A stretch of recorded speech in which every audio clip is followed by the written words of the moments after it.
Hey guys, welcome to cancelthisshow.com. I'm Vic Faust with Lizzie Sparks, Projo in the house. No show before the show today. We're just jumping right in, getting things rocking and rolling today. It is a Tuesday, November 28th. We appreciate everybody jumping in as you normally do, Monday through Friday, 8 to 10 a.m. Central live and all the time on our website, cancelthisshow.com. We appreciate the donations that come in. We appreciate everybody that's sending stars, enjoying everything that we do here. We are, let's see, are we up on Rumble, buddy? Okay. I appreciate that as well. I was just making us sure. Anyway, it is Tuesday. So many topics to get into today. Local in the St. Louis area, national and worldwide. That's what we do here. News headlines, politics, interviews from all over the country, cancel culture education, business, and on Fridays, we have our free-for-all conspiracy theory, sometimes paranormal. You just never know what you're going to get. We do it all. So that's what we've got going on. Thank you for jumping in today from that standpoint. Okay, Lizzie. Yes. Here's what we got. Sorry, I was making sure we had everything there. Okay. Illegal immigration, stopping it in your local cities, local counties, what's possible, what's not. St. Charles, a very red area, very red. St. Charles, Missouri, sent a loud message last night when it comes to illegal immigration. Yeah, very but maybe not the message you think. We're going to get into that in just a second. That certainly will be our lead story this morning, what we'll get into for this podcast, because it certainly has, it certainly bleeds through all over America. That's for sure. A funny video dropped by Jeremy again. We know Jeremy's Razors, a lot of funny videos. The Daily Wire Plus, Lady Ballers taking a comedic stance against the biological men who are now dominating female sports. Disney finally admitting that their left-leaning socialist marketing, it's killing the bottom line for shareholders. I mean, they're all admitting it. They're finally coming to the table. That cancel culture idea, that forcing you to think how we think, it's just not working. But they're still moving forward with the woke ideology. Maybe until they run out of money at some point in time. Money's a big deal. People like money. Biden makes mistakes all the time. We show that to you. But when his education secretary, the education secretary, makes mistakes, then it's a massive issue. If you don't know what you're talking about, it's better to keep your mouth quiet and let people think you don't know what you're talking about than to open your mouth and prove that people are right about you, that you're clueless. That's what the education secretary did, trying to quote Ronald Reagan. Just shut up. Be yourself. Don't try to be something that you're not. We'll get into that as well. This one's going to piss people off. A Kansas City Chiefs fan, a little boy with his face painted, had an article showing his picture, ripping him by Deadspin. And of course, a black African-American writer who is trying to cancel this little kid because of the way he dressed up like a Kansas City Chief. Poor little kid. I hope they sue the F out of Deadspin and this writer, who I'll tell you about in a little bit. We have some pictures of Dolly Parton, showing a picture of her when 1977 and now at 77. There's a new respiratory illness out that's hitting DC. I don't know. We're going to talk about that a little bit. Yep. And then there's a need for interpreters in the St. Louis area. Why? Because there's an influx of people speaking certain languages. Like I said, there's so much to get into today. We're going to jump into it. First things first, as we get things going, because we do broadcast live out of the St. Louis, Missouri area, and we are grateful as we give a shout out to our partners today, too. So we wouldn't be able to do this without the partners that we have here at the show. And we broadcast live out of St. Charles, out of the St. Louis area in the Chesterfield Valley. And hold on a second. I was trying to get to all of our partners page. What's going on? Well, it would be nice. It would be nicer for me, I think, if we were based out of St. Charles, but that's okay. Yeah, and Joe, that's all. Anyway, Strategic Air Services.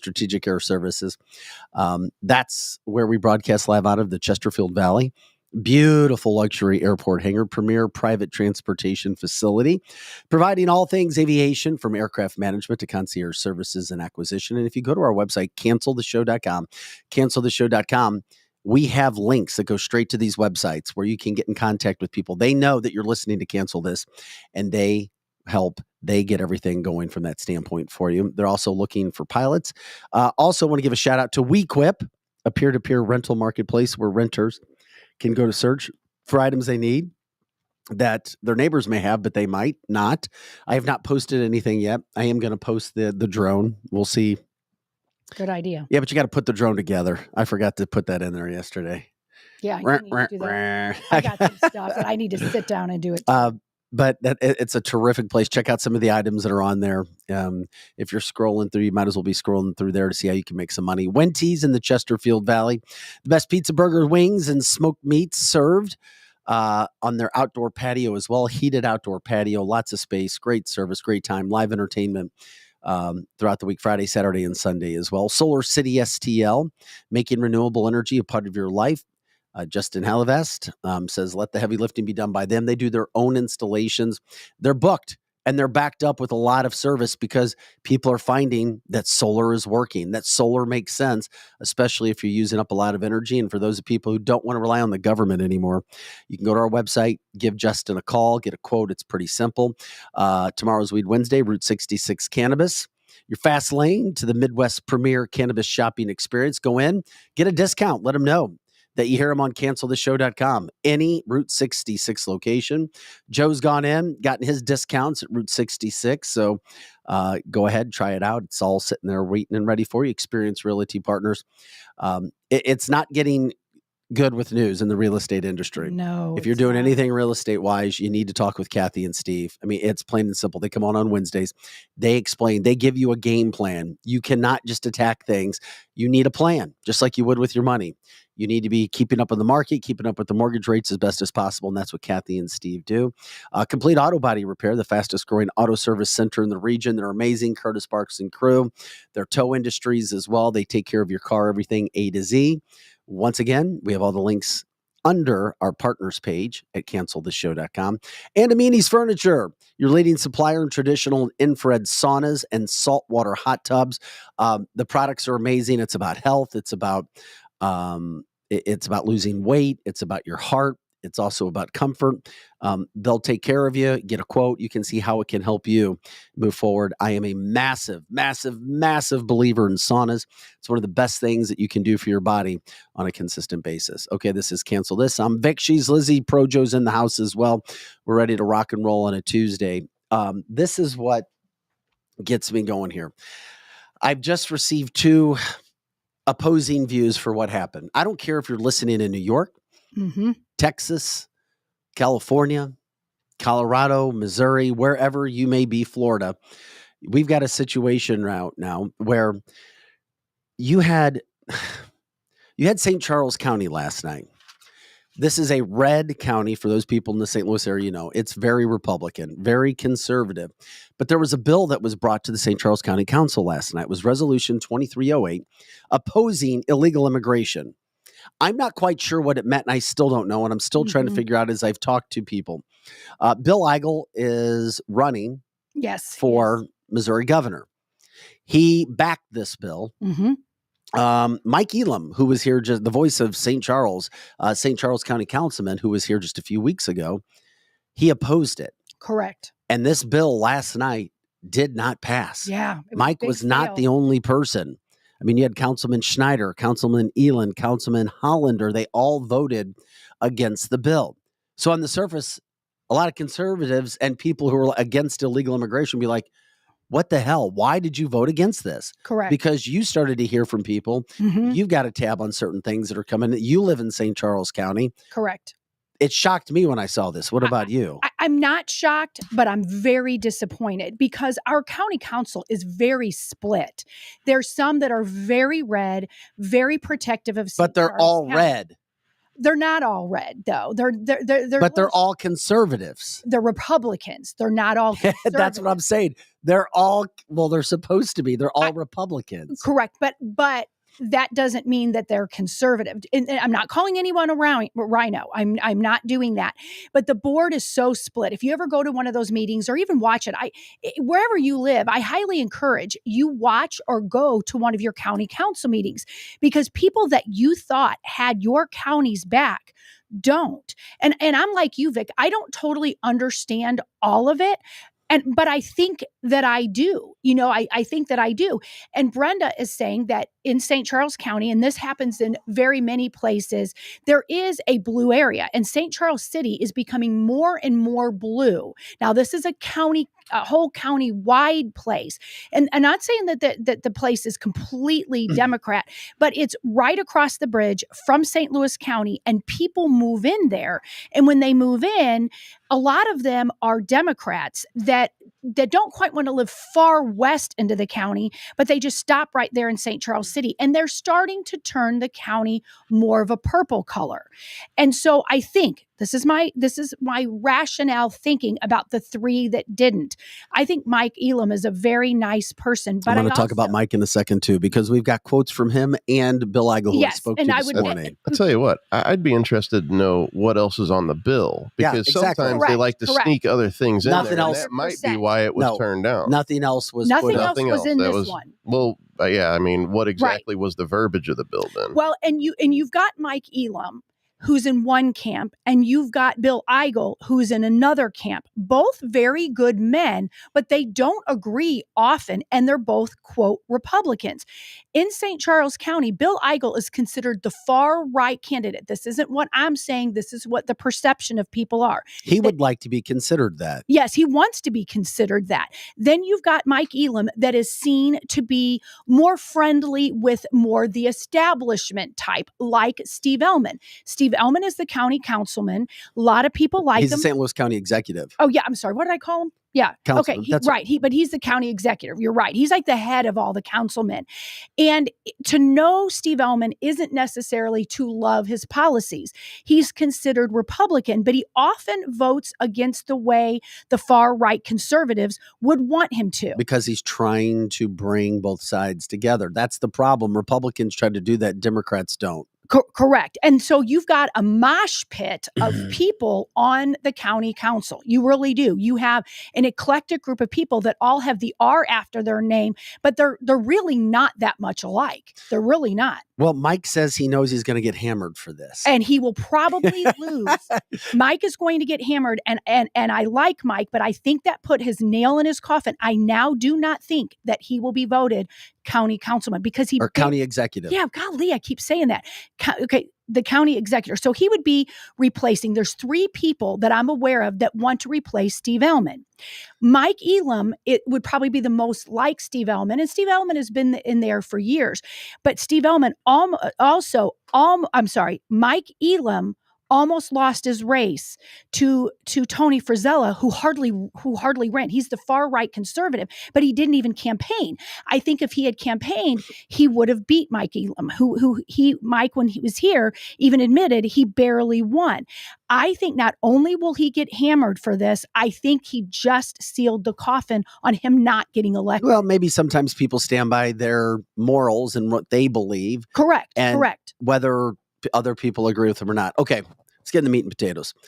Here's why Mike said he voted against this. It's an illegal immigration bill to try to, even at worst case scenario, to many people who I've read about would say at the very least, send a message about illegal immigration, even if it couldn't stop it. Correct. At least a symbolic situation turned down. Mike says, unfortunately, it was filled with dishonesty about the Department of Homeland Security program. Mm-hmm. He's like, too, I don't like how it represents St. Charles County to the region. He's like, I want St. Charles to have a voice in how we fix the region, and resolutions like this make sure that we're left out of the conversation. When he talks about the region, that means St. Louis County, St. Louis City, and other counties. At the end of the day, nothing changes with this. This is what my point was. Your point or Mike's point? My point that I agree with Mike. It's like, even if you vote for this, it's not going to stop anything. Mm-hmm. At worst case, it could be symbolic, but it's not going to change anything. It gets us all riled up.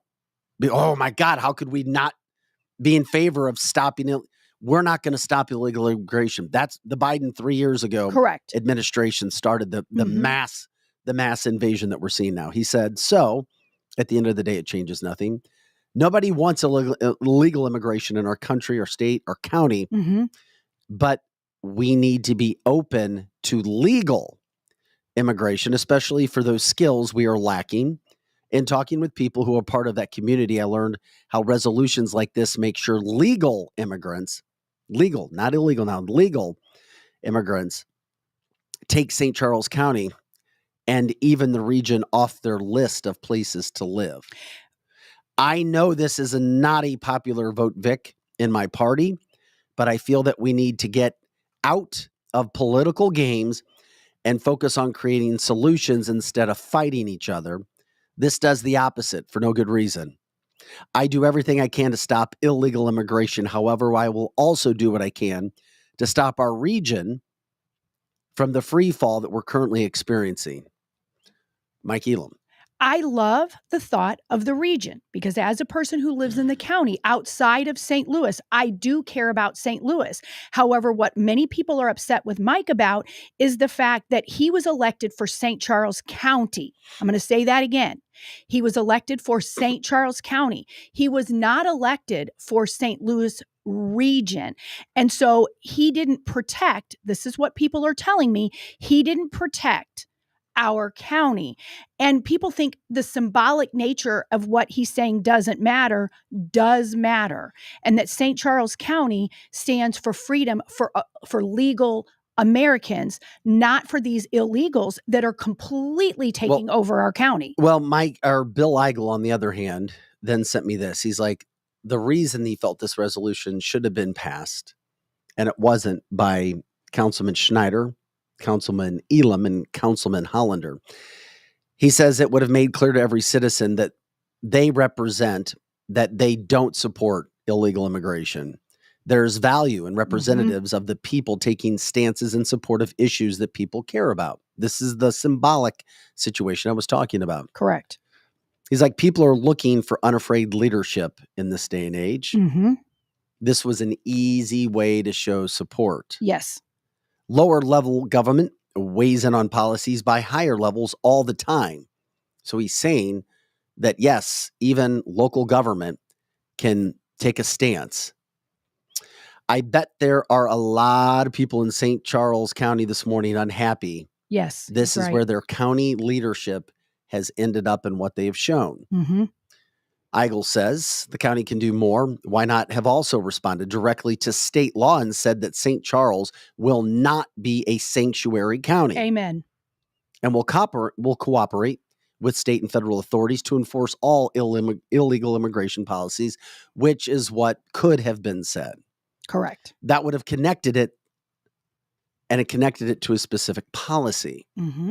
Eigel finishes by saying the county, which collects local revenue, could adopt a policy to withhold tax revenue from any St. Charles municipality that decides to go the, quote, sanctuary city route and violate state law. Correct. Well, and it wasn't just Mike Elam that caused this issue and this failure of this. There was also Schneider and there was also Hollander. Hollander is a beloved former basketball coach, but in my opinion, he doesn't represent St. Charles in the way St. Charles County wants to be represented. Nice man. Mike Elam, nice man. That's why he was elected. Correct. But then there's also Schneider that people have to understand. He comes from a long line of real estate. So he would be very for the apartments selling all of these, big chunks of land that had been farmland now for real estate. So you have to look at the issues. You have to look who said it. And I'm not saying that Bill Eigel is wrong and Hollander is right or vice versa. But what I am saying is, even if it is just a symbolic nature, I'll say that again, St. Charles County wants to be protected by their own people who legislate, and they failed St. Charles County if they were looking at the region. They were not elected for that reason, and it's going to cost them. I think it'll cost Mike Elam big. I don't think he'll end up being the county executor now. And I think also, if he would even just run as a council seat, people will find now somebody that will crush him now, because people don't care if it's symbolic. We do understand what Mike is saying. We do understand what Bill is saying, but people are losing so much to the illegals. We are paying taxes for people who just sit there and are rude to us on top of everything else. Well, Nancy is a female, Schneider. Okay, Schneider. Okay, but she's still, you're right. It is Nancy Schneider. Well, Nancy Schneider, thank you for bringing that up, is insufferable. Now that I realize it's Nancy, she's an insufferable, and I do question. Thank you for correcting me on that. She still is part of that group, but she is insufferable, and I even question, and this is my opinion, not Vic's, that she's even a true Republican, because she doesn't have any conservative values. I mean, you should see the butting of the heads at these council. And she's the only one that I truly think is insufferable, and she needs to go. Here's the thing. We talk about individuals. It's a bigger story. We gave you the point of view from Mike Elam trying to connect the region, because there are jobs that need to be filled by people who are skilled.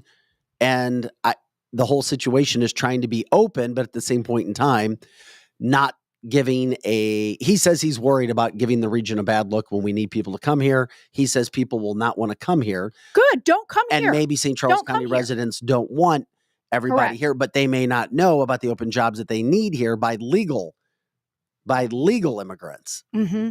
Bill Eigel, I just gave you that side. It's like, wait a second, we need to take a stance. But once again, there were 3 council members and somebody was absent, but felt the same way. Correct. I don't know who was absent. Yeah, I'm drawing a blank. If anybody on the chat line knows who's absent, and he would have been in the camp of Bill Eigel, not wanting the illegals. And it's not that I don't think that the opposing side don't understand the legislation. They understand it's symbolic. And I think we needed to stand together for this. I want to see more. Crisis. I want to know more about what Mike Elam is talking about. Trying to give people a benefit of the doubt. I've always believed in that. My initial impression, and I like and respect Mike for his. I do too. In this day and age, with all the illegal immigration that we have shown, I don't know how. And once again, I'm open to being educated on anything. Mm-hmm. I don't know how we couldn't voice an opinion against illegal immigration, even if it was symbolic. I mean, that's why you do impeachments in D.C. They don't really do anything, but they send a message. Correct. At least it's a message. Right. We don't want that. But by me doing that, by what Mike said, we may be hurting ourselves and not even realizing that we're hurting it at the same point in time. Jill says, was it Cronin? Well, they said it's gone. Well, and Cindy is saying here that Matt was a co-sponsor of the bill and conveniently was absent. And I agree with Cindy. Then that's a problem. That is a problem. That is an absolute. You've got to be there if you're the co-sponsor of a bill. Absolutely. And I've covered so many council meetings over the last 25 years. That's a complete fail. A complete fail there. And and you and I are not. And Mike and Bill, if you guys were listening, yes, that's a problem. You got to get that guy to. You got to get him 100%. Unless something came up last minute that is with your health, your family's health, like a dire situation. It would have to be dire for you not to be there if you're a co-sponsor. And even if Mike is saying, and I could be wrong with what you're saying, that he's saying that we need to understand. I was told that he had knee surgery. So he was home. Oh, well, okay. That's pretty big. That's what I'm saying. You know what? I'm sorry. Maybe I'm a heartless, you know what? But if you had knee surgery and you're going to wheel that motherfucker in. Literally, I'd be like, get your little scooter and get your little butt up there. I mean, unless you're in the hospital with it. But if you're home recouping, get your ass up there, because this is people in St. Charles County do not want illegals. Maybe that little liberally part in the city does, with the liberally mayor there in the city, but the majority of St. Charles County do not want. Oh, that looks pretty bad. Well, I'm sorry. Know. Okay, so there's a picture of his leg, and I love showing the picture of his leg. And I appreciate it, because we are connected with lots of people throughout the St. Louis area and across the country, and it's because of you guys why the show works and why the show is going. But yeah, I mean, just so that there's proof. That's why the bill's sponsor could not be there, had a massive MCL surgery yesterday. So he couldn't be there. Now, was his surgery yesterday? I don't know. I'm assuming it was. That okay. Pretty well, fresh. Maybe if his surgery was yesterday, okay, we'll give him a pass. Kevin says wheelchair access. But I know. I'm sorry, but we got a tough group around here. That's for sure. It is. And you know why we're tough and why I'm in that group that has a tough edge about that? We are tired of people coming, not only just taking our jobs, but ruining our county. And St. Charles County has been a beautiful place of freedom, a bastion of freedom, and a bastion of law-abiding citizens with little crime. And these people from across the bridge come over here, steal our stuff, wreck our stuff, throw trash, flip us off. I believe in Mike's intent. I do. Mike is a good person. I believe in the intent of the councilman, but from what I have seen happen, I would need to see other examples and ideas of how it could work. Yes. And not just always flipping off, but one thing, as we've said, this show has been, and if you don't like it, you don't have to listen. We are doing everything we can to shine a light on immigration. We have for over a year. Illegal immigration, illegal aliens flowing through this border. It started with Colonel Joe. It started with John Rourke, Operation Cleanup, who goes to the border, who knows more about the border than anybody else right now. Former military veteran, spends his time there, shows us videos, shows us all the cells that are here throughout the country. We're told by our FBI, be vigilant. Christopher Wray, the director of the FBI, told us to keep your head on a swivel because there could be lone wolf attacks here. Now we're being told, and America's changing. Remember that. We have told you over and over and over again, America is not 1980, 1990, no, 2000, 2010. It has changed. And it has specifically changed in the last 5 years. And it is desperately changing with a mass invasion over the last 3 years. Yes, they're procreating the Mohammeds. That's what's happening in our United States. That's what's happening. We have given you the stats. We have shown you the videos from the border. We have talked with people. It's changing. So this is what concerns me. There is no, and I repeat, no response from the Biden administration to take care of this. When you have liberal mayors like Eric Adams in New York City and in Boston and all over the country, liberal elected officials calling out the president, you know there's an issue. All of the, quote, sanctuary cities taking on all of these illegal aliens, the resources, the schools, the hotels. It's not getting any better. That's what pisses me off. That's why I think, without knowing all the specific details, you have to sound the alarm. Something symbolic as much as you possibly can. Once again, I may be wrong. Maybe I'm wrong. Maybe I don't understand how sending a different message can help my county or another county when it comes to finances and jobs. But man, it's scary to me. And really I do not trust, because as I've been told by my own FBI director, a liberal Biden official, and we know what the FBI has done on several cases and issues, they're here, they have bad intentions, and you need to be aware. That's why I say you've got to call that crap out, because what's happening here, it's not happening in China. It's not happening in Russia, is it? Hell no, it's not. Donna says, arm yourselves. A lot of Americans think that we just sit back and everything's going to be fine. Times have changed. Am I concerned? You better damn well believe I'm concerned. Should you be concerned? Yeah, you should be concerned.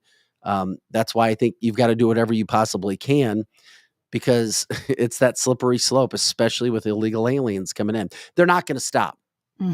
So if you send a message, I don't know what's going to happen. And I know I sound like I'm talking out both sides of my mouth. You send a message, fine, go over to St. Louis County. But you're still going to have people coming into St. Charles County. Well, and that's what happened last night. Is they were so rude. It was people from St. Louis County who can't even vote over here that I think that's a problem. Some of the votes. They were over there booing and screaming and hollering at not just Bill Eigel, anybody that wanted to speak about, please, council, do not allow this to happen in our county. And 3 didn't listen. 1 didn't show. And I'm with my chat line homies here that they think, why the hell didn't he Zoom? If you can take a picture of your freaking knee, you can Zoom. And well, you can here's the other thing. Sometimes very disappointed. Sometimes council members, are pulled in a direction by other council members. I believe that's what happened last night. Sure. Whether they want to be or not, it's part of politics. I've told you about that. I know a lot about what goes on because of knowing a lot of lobbyists and dealing with politicians. Correct. Both in the public and the private over the past 20 years. It's not a clean business a lot of the time. It's just not. No. It's because things have to get done. And if you want, you could have two sides sitting there going tit for tat, and nothing gets done. It is interesting. Check out this video as you bring up too. We're going to show you the sound. And this is about who was there. This is what concerns me. And I'm not trying to blow it out of proportion, but it is of concern. And I think it is. Pro-Palestinian protesters are all for what happened on October 7th. And they have made that clear. Yes. They have not cared about any ceasefire. They have not cared about Israeli or American deaths or hostages. It's only about our mission, our message. We're going to ruin whatever we can until we get what we want, not across seas, but in our counties, in St. Charles County, in conservative St. Charles County. These are the messages. These are the problems. These are the things that are going on. Last night, pro-Palestinian protesters chanting for Gaza when the motion failed in St. Charles County. Allegedly, they laughed at Bill Eigel when he called for support of the U.S. immigration law. He said they literally laughed at me. And you can actually hear, we're told in this video, I don't have a video. Oh, okay. I thought I sent it to you. Well, and they laughed at not only Bill Eigel, they laughed at anyone that wanted this illegal situation to stop in St. Charles County. And they laughed. And the majority of them weren't even from the county in which they came over and laughed. And that's the thing. The three that didn't vote were doing it because they care about the region. Well, St. Charles County residents care about where we live. And that's going to make a lot of St. Charles County people now maybe move out as the policies are becoming more St. Louis-like. Well, no. I mean, where are you going to go? I mean, and this is red St. Charles County. I mean, it is red, for sure. For sure. I just want to see what's going to happen. I mean, out of this, like I said, from last night, it's not, I get concerned about the message it sent. And then if there's an influx because of it, it's just like the deterrent and why deterrents are good when it comes to policing. Because when policing happens, the word gets out. Criminals talk. You don't want to go to St. Charles County because if you commit crime there, it's not like it's going to be in St. Louis City or was. That's an issue. However, yeah, sent it again, buddy. But if you say that you're open for business, you're open for illegals, as Mike Elam claimed that it would be a good thing for St. Charles County, then you have totally to wait disagree. and see. I know. I totally disagree. I mean, they're coming over and they're rude. I mean, people on our chat that's a problem. And what they're doing is they're coming especially if they're illegal. Yes, they're staying in our hotels. They're staying in our apartments. They're staying in group housing out here in St. Charles County. They have just mounds of resources paid for by our government. And then when, say, the Uber driver or the DoorDash person does anything for them, they're rude to them and they don't even tip.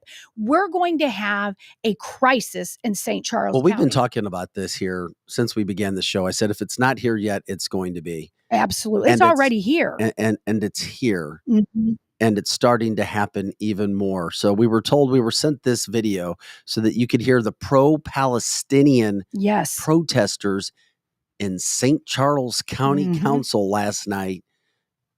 And you see Terry Hollander. This is the man we were talking about earlier. And he voted the way of the immigrants. Here you go. Or the illegals.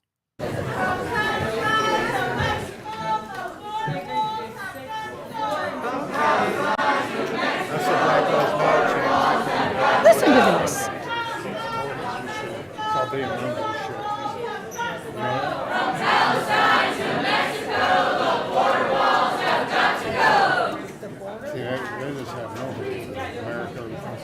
Look at Hollander's face. He doesn't look pleased, but yet he voted on the side of the pro-Palestinians. Boy, it almost looks like he Like maybe he got scared. No, he knew what he did was. I don't know. We can't assume. We can't assume. I don't know, because I know. Okay, can I hear that again, Joe? I just want to remind people this is in St. Charles County. Yes, it was. And Brent says it sounds like young Pro-Palestinian people. protesters chanting for Gaza and anti-border wall policies and pro-Palestinian chant.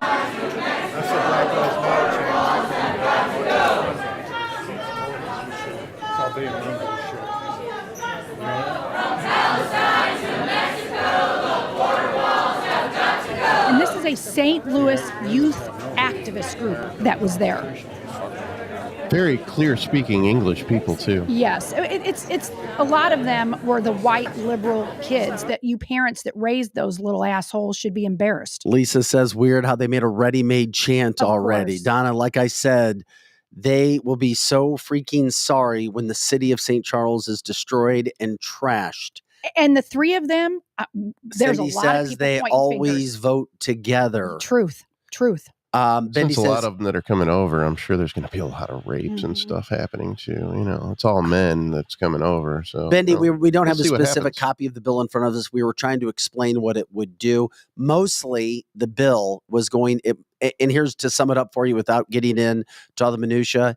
It was more the way I sum it up. And if somebody knows somebody with counsel that wants to disagree with me, come and educate me, correct me. But it was mostly symbolic. Correct. And even Bill Eigel, who is a Missouri state senator who is running for governor, said at the bare minimum, we need to be letting people know. Correct. We do not stand with illegal immigration. This basically. But even Mike said he knew he was going to be hammered, but felt like St. Charles County needs to get out ahead of this somehow, some way as we move into the future. I think all it did for Mike is hurt him, because this isn't going to help St. Charles get out ahead of anything other than more apartments and more trash and more corruption. That's what's going to happen. And Mike Terry Hollander, you can see the look on his face, and I don't know what he's thinking, but my husband actually coached with him. So I know him, and he's a good human. So these people are good humans. They either don't get what St. Charles County wants, or like Cindy and you were saying, Vic, that they just vote, as like a chain gang. This is how you vote, so I'm going to vote. I don't know, but St. Charles County was a big embarrassment last night. A big embarrassment. Well, that's why we wanted to take some time on it. And I know we have we cover national topics, we cover local topics, but this is something that's happening all over the country as well, and if it hasn't hit your cities yet, it will be. Yes. And it is happening in other countries. It might not be happening in Russia or China, but it's happening in the UK. It's happening everywhere. Yes, it's happening everywhere. And this is why we wanted to highlight this, regardless of where you live, regardless of whether you live in St. Charles County, if you live in Detroit, if you live in Hawaii or whatever. Pick your reddest towns, and St. Charles County is the reddest county in our state. And look what's happening, and look how people that we elected are voting. And that's what we try to do on Cancel This, is bring out the conversations and have those talks that need to be spoken about. All opinions welcome, whether we agree or not. Vic Faust, Lizzie Sparks, Pro Joe in the house, canceltheshow.com, Monday through Friday, 8 to 10 a.m. Central, and all the time on our website, canceltheshow.com. We won't stop doing this. We're going to continue to do it. We're grateful for the donations that we get, if and when we get them. And of course, the advertising partners. We're trying to bring out as much information as possible to help the entire region, entire country. Yesterday, we had a lot of world news that we were talking about all over this world. Today, we come back more hyper-local with a situation that obviously is something that's going on from a worldwide standpoint, but is now hit home. And if this was St. Louis County, I would not be as surprised. Correct. And it would not be as big news. But when it is the heart of the state of Missouri, the red state of Missouri, St. Charles County, which has been the fastest growing county too, though, which has also been a situation where many apartment buildings have been brought up, as we talked about with Mike Elam when he was here with us, which a lot of people are not liking as well. Mm-hmm. These things are changing. And I have been told by some detractors of our show, you just wait. You white conservative people are stupid. Mm-hmm. America's changing. The color of America is changing. It will soon be changing. And you need to get on the train because it's coming down the track. That this is a different country that's coming. And all the people who are coming here are going to make it a different country. Right. Well, and Cindy was there last night, and she said it was intimidating to sit there with all of these people yelling around us. But these are the people that show up. And her point, she makes a great point. The conservatives didn't show up in droves last night. They didn't. And so, but then these activist groups are the ones that show up screaming and yelling. And that same group, you can mark my words, they go everywhere. They go wherever there's a chant. They're probably paid to do it. If not, if they're not paid, they're typically white, liberal, young people who just are angry for whatever the reason is and like to scream and holler and become liberals, because liberals, let's face it, are angry people. I don't just like to throw the term civil war out there because it's easy, but as Annette says, she believes civil war is coming. I don't know if it was Colonel Joe who told us, I think he said by the year, and it may be, I don't know, it's like 25 years from now, there will be enough Muslims in the United States of America to vote in a Muslim president. Correctly. And I said it. Think about that. About 25 years from now. Because they're procreating all the time. They are. It's not about procreation. They're just coming across the border like in droves. They are in droves. You need exactly. And it's what's happened to Europe, because Europe is turning Muslim too. I'm not saying that Muslims are bad, but there is a sect of being a Muslim that hates Christianity. And that's a fact. Okay. There is a portion that does not like Christianity. A big portion. Let's just be honest. So a big portion. You have to remember, and because, believe it or not, this gets into another issue. The United States was a lot about birth control, and we had less and less kids from generation to generation. This is a thing where it takes generation and generation to catch up when it comes to, quote, population. We started to get more into the, one kid, two kids. We can't afford as much. We need to be able to have both parents working. And a lot of these factors started playing in. The world is not overpopulated. That's a myth. Okay. It's not. It is not. It is not. It is not. If you want to debate me privately, we'll have it. Then I'll bring it to the public, and then we can have our conversations. Just remember that this has been going on for generations, where the Muslim population is picked up. And now, as Joe says too, coming to the United States and continuing to have children and continuing to do what they want to do. Bendy says, people remember Muslims and Hispanics are not having abortions. Correct. White people and black people are. That's correct. It's another interesting part of all of this that's going on. Tara says, yes, correct. There's plenty of room left on this planet. DRC says, happy 1-year anniversary. Yes, we're coming up on that in these days. It was kind of like we had a first show, and then we started to kind of do things full, like at the start of December, where we were actually doing full shows, not stopping, that sort of thing. So we appreciate it. But when you look at what's happening, I mean, there's part of this we have to accept, but then you have to try to fight for what's legal and what's not legal. It is not easy. And if you care about your kids and your grandkids and your heritage and your families, you have to do what you can now. That's why I don't have a problem with speaking up. That's why I don't have a problem with people having an issue with what happened last night. It's also sad that if you do go to a county council meeting, you know that you're putting yourself into a firestorm when there are these loud-mouthed, young, uneducated, pro-Gaza, pro-Hamas, pro-Hezbollah people in the room. And loud wins in their society. Violence wins in that society because Hamas and Hezbollah are terrorist groups. They are. So you have to understand what you're dealing with. You have to be able to fight for something, but you also have to understand that it's not going to be easy. And then I think back, even though we're here, all the excerpts of how we won our freedom in the first place, that wasn't easy. And it was a long fight. And it was ugly and it was dirty, and we had our own civil war here as well. And now we're faced with even more issues, many more issues to deal with, on top of everything else that's happening right now. How about this? If this doesn't blow your mind and show you what's happening, I don't know what will. The International Language Center, established in 1983 in St. Louis, it's the largest full-service language provider. Their company provides written translation, oral interpreting, and language instruction in over 100 languages. They're a family-owned small business with a great AAA rating from the BBB. Well, here's what they need. Connect the dots. Connect the dots. Immediate need for experienced Arabic. I repeat, Arabic, experienced Arabic and Vietnamese interpreters for a variety of in-person contract assignments at multiple locations throughout O'Fallon, Missouri, and St. Charles, Missouri, and several areas in St. Charles, Missouri. Mm-hmm. O'Fallon is the mecca of having the illegals. That shows you how many people of Arabic mm-hmm. and Vietnamese ethnicity who are in St. Charles. Mike wants to work with it. Some of the other people were against it.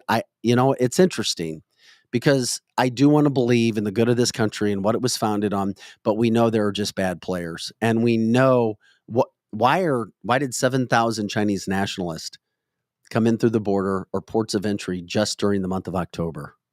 Mm-hmm. Think about that one. And now O'Fallon, Missouri and St. Charles needs interpreters immediately because there's so many Arabic and Vietnamese people who are coming into O'Fallon, Missouri and several St. Charles, Missouri areas. It's on our doorstep, St. Louis. It's on our doorstep. And talk to the educators. I've talked to many as a former educator in the classrooms, particularly our public schools, because the education is free for them. There's some people right in counties all over the United States that would be considered a red county. Half the kids, and I'm not saying just a quarter, half their kids do not speak English. Yeah, another example we're told was at the Francis House School Board meeting a few weeks ago. The majority wasn't there, but the handful that did speak seemed like they were the majority because they show up and they speak up. Mm-hmm. And what she is referring to are those who are siding with left-leaning ideas, socialist ideas, maybe anti-Christian ideas. Yes. They put their money out there and they put their voice out there and they show up. There's no reason why conservatives or Republicans can't do the same thing. And they absolutely should. And we have to. And when we often don't as conservatives, because we still think it's all, and I'm not meaning me here, but as a general rule, they work and their life is still okay. Yes, their groceries are more, their cars are more.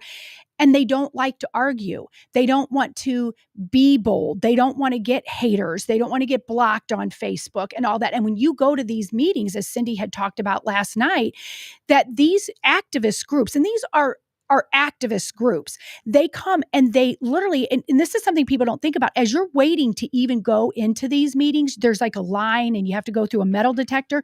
You're getting browbeated by the left-wing wackadoo leftists. And some people are like, this is not worth my time to get here and have these loony bins yelling at me before I even sit down. So often there's people who leave. They're in line. They just want to hear what's going on, or they're new to this. They just want to say, and these people that were chanting at the video that Joe just played, they're out in the parking lots, running up to your car, knocking on the windows, yelling at you. And I'm not saying that they're spitting on you at this time, because I didn't ever hear of that last night, but that's what they do. And so a sane person doesn't want to deal with this, so they just don't go. And they don't want to speak up. And they don't want to speak up. And then we're left with what happens after. So the fact that this continues to happen, we need you to report. We need you to tell us. That's what we continue to do. We will continue to get bigger. We will continue to get stronger, and we will continue to speak truth and have these conversations. And that's why we say like and subscribe to the show, all the platforms. Please share it. When you get a chance, share it. It helps us. And, just trying to make sure that people not only around the St. Charles area realize what we do, not only around the St. Louis metropolitan area, not only around the state of Missouri, but across the country and the world for that matter, because we do have listeners in other countries as well. Oh my gosh. And Mary's saying, don't get mad at her. She's in Target as we speak at this moment, and they're playing music in Spanish. Think about that. That's in St. Charles County. Unless it's Feliz Navidad. Yeah. I'd have to hear it I trust it. I just want. Oh, Mary wouldn't lie about that. No, of course not. Yeah. But that's what you're hearing. You're going places. And I've said this it's an interesting point, Mary. Thank you. It is. I said this on the show last week, that the people that live behind us, it's a new subdivision. when it first started going up, I heard rock and roll from Keishi. Now I'm hearing Spanish music. Now I'm hearing Arabic type songs, Middle Eastern type chants. They have big Diwali parties. So it's a lot. But here's the thing though. I get that. America's changing. Yeah, it is. And we've talked about taking America apart at the root, because here's the thing. The same thing that makes America great or made America great, all sorts of people from different countries coming here in a melting pot, all in search of the American dream, for freedom, for capitalism, whether you want to use that word or not. That's what it was. People wanting their work to be able to give them a better life, and appreciating what America is and was changes, because the more and more people over the last 30 years that have come to this country, it has not been America first. It's been their country first. And maybe if they have a heart, morals, ethics, they'll add a little America to it as well. That's exactly right. And then as time change, and that's what happens. The country just loses its identity. Mm-hmm. So I'm not opposed with people coming here from a legal standpoint. The problem now is it's so convoluted. You don't know who is and who isn't, and who supports what and who doesn't. And then at the end of the day, as time passes, you forget what made this country great in the beginning, the slippery slope effect. It's not about the red, white, and blue. It's not about our founding fathers. It's not about God. It's not about capitalism. It's about what we're seeing right now. Correct. They don't assimilate. And if you go there is a different law country, and order, by the way, is a good thing. It is a good thing. It is a good thing. If we go over to another country and we live there or stay there any extended period of time, we have to assimilate to their ways. It's because we're Americans. Americans always have to do what the other country does.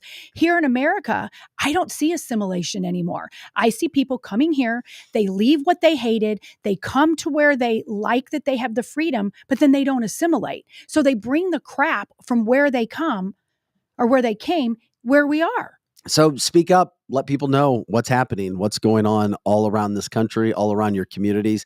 And of course, you let your political leaders know. I do respect Mike Elam for not running. I've always respected this about politicians and people who have to make tough decisions, know that they're making a decision for whatever reason they are, know they're going to get blasted, but still give a quote, still talk. Because if you don't talk, then it makes you look bad. I agree. And I don't think Mike Elam is a bad human being. I just think he spoke volumes to St. Charles County in a way that will not be favorable for him. And Robert says the issue that we see now is Americans are assimilating to the foreigners. Yes. Not the other way around, because the heartstrings have been tugged. And I'm sorry, it's been by the liberal Democratic Party to pull on those heartstrings, accept everybody, just do what they want, just give a little, and then a little over a long period of time becomes a lot. And then things have changed. And then you lost your identity. And then you have a problem. And then you have what's happening in 2023. And then you have the Biden administration doing what they're doing. I mean, the Biden administration is mostly to blame for this right now over the last 3 years. Sure. I mean, we had illegal immigration. I mean, we had illegal people coming in or trying to get in with the border. Trump was trying to build it. Then we saw Mayorkas, the Homeland Security Director, admit that a wall was needed. But then after admitting, I don't know, what was that, 3 months ago? Then because liberal Democrats ripped the Biden administration and Mayorkas, then maybe we're not saying a wall, but something needs to be done. When they did that, they gave Donald Trump his feather in his cap because he was trying to stop it. He didn't. The Biden administration came into play. And now we have literally the worst person at every single position this country has probably ever had in a cabinet position. That doesn't happen by chance. It's on purpose because this country is falling apart. How about this guy? Check out this. What do you call them? Wackadoodles? Wackadoodles. I'm sure this guy's a wackadoodle. We're talking about the Biden Education Secretary, Miguel Cardona. And when he was announced, it was an uproar as well because the guy is just not smart. I think I know why he got his position, because of certain boxes that he checked. If you don't know something in life, keep your mouth shut. Don't let people know you don't know. When you open your mouth, you prove that you're a dumbass. If you don't know, keep your mouth shut. Miguel here trying to Miguel, bring up a Ronald Reagan quote to help solidify his argument that government is here to help. Listen to what he says, and then we'll tell you what Ronald Reagan actually said. You know, we're going to set up follow-up calls with every governor we met with to make sure we're available. As I think it was President Reagan said, we're from the government. We're here to help. There are resources there. There's technical assistance there. And as Ronald Reagan said, we're from the government. We're here to help. That's not what Ronald Reagan said. Quite this guy is. That sounds like it might have been purposely misleading. Like he's trying to change what Ronald Reagan said. He's trying to make it seem like Ronald Reagan was. Yeah. Oh, this guy's a dumbass, Joe. You're giving him too much credit. Maybe. This guy's an absolute dumbass. What Ronald Reagan actually said was, quote, the 9 most terrifying words in the English language are, I'm from the government. And I'm here to help. Yeah, he forgot about Ronald Reagan said those were the most terrifying words in the English language. Wow. If he really said that and he didn't know and he said it wrong, you're right, Vic. He's a dumbass. And our educational system right now is producing a bunch of dumbasses. But Bindi on the chat line agrees with Joe. And I think I might agree with you on this too, Joe. It's like, are you really that dumb? And he may be, but I think he is. Democrats twist words on purpose. Yeah, exactly. but here's why. The definition of words. But you can find this very simple. It's one of the most famous. Joe can, I can, but a bunch of dumbasses it's one of the don't most look it up. They'll Famous, take his word for it. Some people probably will. It's one of the most famous Ronald Reagan quotes of all time. So he could be like within 5 minutes, he was getting ripped of it. I'm sure. And like, oh shit, I just really. But there are some people out there that heard that and take it to heart, and they're like, oh, well, Republicans are about the government helping. I agree. And they say things and they twist it because look at all the millennials and the Gen Zs who will not. But Miguel Cardona was one of the worst, ill-qualified education, quote, secretaries this country has ever had. He was not ready. Then somebody smarter put that in his head. Correct. That's what I'm saying. Is like this guy was not qualified for the job, but he checked certain boxes. He was Latino. He's gay. And, this is the new welcoming administration where quality and experience doesn't matter. You have to check boxes. Mm-hmm. Yeah. Like Tara's saying, he's a DEI hire and he will say whatever somebody else did. So maybe he's stupid and a DEI person, but there's somebody behind him that said, here, say this quote. This is what Ronald Reagan said. So he could have missaid it. Regardless, he said it. Yeah, he did say it. And he looks like a complete dumbass. And he is getting ripped and not only by the few conservative outlets, by mainstream media as well. And there's people out there that are going to believe it. Well, they may believe it, but even the liberal outlets are ripping him for being stupid. And good. And this guy, and he has to wear that. Yeah, good. Well, he doesn't. But you know what? He does have to wear that. He has to wear that forever. That video, that's there. Mm-hmm. You wear it. Ugh. Well, and this DEI stuff is such BS, as Kevin is saying, and all big corporations are making you do that. My daughter just was telling me she has her last, my 4th kid has her last semester in college, and she's got by completely with hardly no DEI stuff. Surprising. She goes to a business school here in St. Louis. It's UMSL. It's not that expensive. That's where she chose to go. And I kept thinking, man, it's so woke. She's gotten by with really no wokeism. I can't believe it. Till next semester, she has her first DEI class, and I cannot wait to read it along with her and rip the hell out of it. I mean, because that's what's going to happen. I mean, I was surprised she got that far without having it, but here we go. And if you work in a big corporation, you're taking DEI classes. So people who might have not even thought one way about it, you take these classes and then you're like, well, those really hardcore right people, maybe they do have it a little bit wrong. And I think that's some of the people on the county council. Maybe they took some DEI classes. But there is hope for the world. I'm going to tell you, this is. We need some hope. My son goes to a private school and he has worked his butt off to get in there and earned scholarships and things of that nature. He's a sophomore, and it has been, and I'm just telling you, it's not a Catholic school, but it's a private school.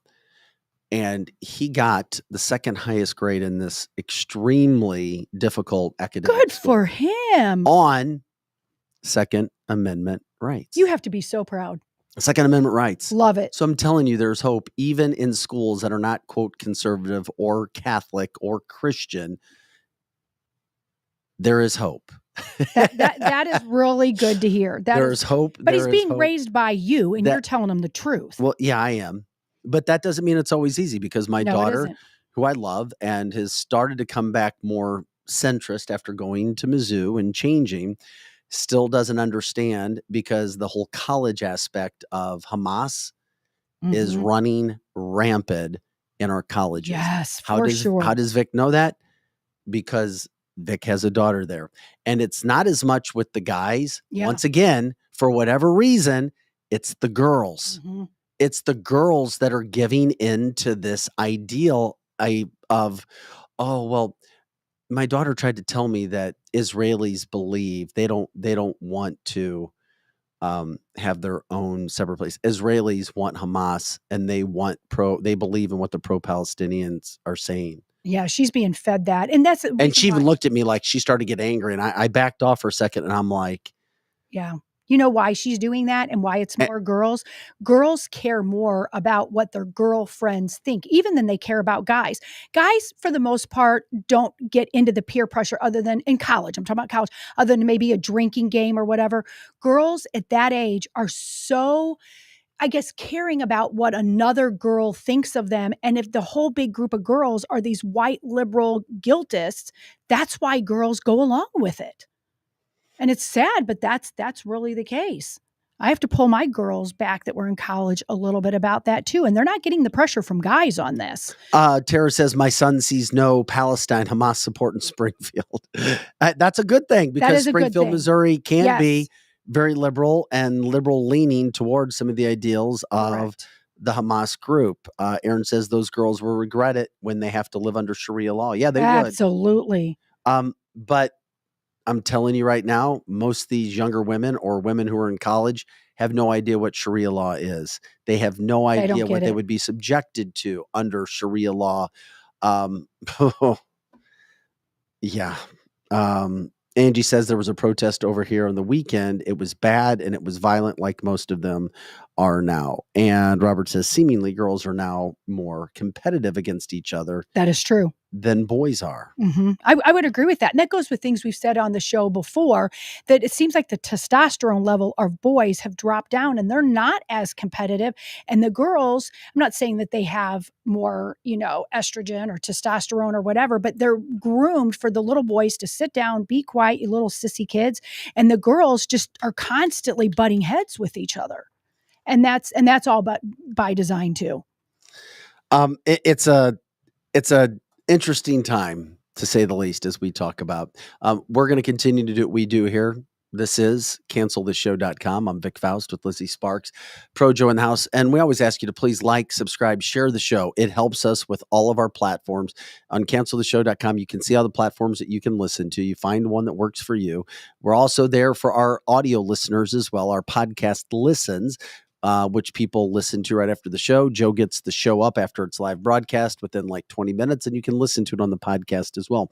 We're grateful for our advertisers as well. Amini's, the leading supplier in traditional infrared saunas and saltwater hot tubs. And once again, we talk about our advertisers and our sponsors like Amini's. If you go to our website, canceltheshow.com, and click on partners, it takes you to a page. I mean, it's set up perfect for you. And then you just click contact sponsor, shop now. And then it shows you. And then, of course, we've had Arash Amini, the owner of Amini's, on to talk about why sauna is not just a quote luxury item and why it's a health item. Why, especially in the day and age with a lot of viruses that are going on when it comes to your heart health, when it comes to blood circulation and so forth. And of course, weight loss. Complete Auto Body Repair, the fastest growing auto service center in the region, family owned, now offering complete experiences in every sense of the word from the automotive side. Doing it since 1973. They're also looking for technicians, 7 climate-controlled facilities. Experienced real estate partners and Score Mortgage, Kathy Helbig Strict, Steve Strict, 314-276-SOLD, 314-276-SOLD. They also have New Age Health and Wellness, as people are trying to become more healthy and having their blood work done to see how they can improve their lifestyles, how they can become more healthy. There's a reason that they're growing. There's a reason why more and more stores are opening, because people want to be healthy. You want to be healthy in this day and age, and it certainly makes sense. Route 66 Cannabis, you're not going to find a better dispensary in the state of Missouri. Route 66 and their Ostara line of products.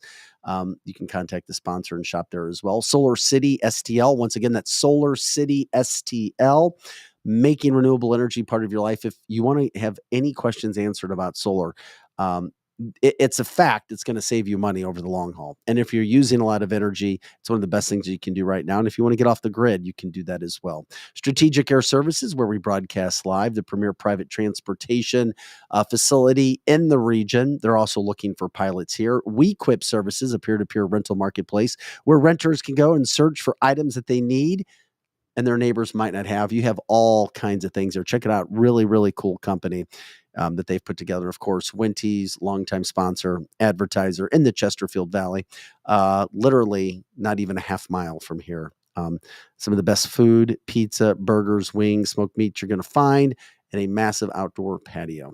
This is cancelthisshow.com. I'm Vic Faust with Lizzie Sparks and Projo in the house. We like to talk about happy, fun things. We do. We do. I like to laugh a lot, but there's just so much not laughable. Well, this one, I'm sorry. This one really gets me. I've got to call this guy out. Good. And I hope a massive lawsuit is coming because of this. Check out this picture of this Kansas City Chiefs fan. First of all, he is a boy. He is a young boy. Okay. Trying to celebrate his Kansas City. So he came to the game dressed as a Chief. He's just wearing a headdress. That's the only thing. He's got a headdress. He's got a Travis Kelce jersey on.